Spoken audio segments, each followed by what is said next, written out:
மாரிமக மாயம்மா மனக்குறைய தீர்க்கும் அம்மா இருவெள்ளி விரதஞ்சொல்லி எடுத்து வரோம் முழப்பாரி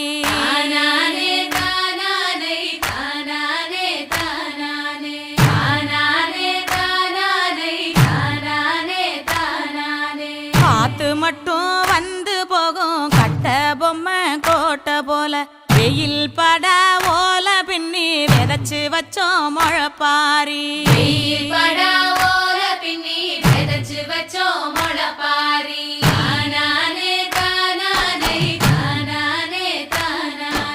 நடுவினிலே பொத்தி வச்ச நல்ல நல்ல ஓட்டிலெல்லாம் வித விதமா பயிர் விதைச்சு வெக்காளிக்கு போடுங்கம்மா.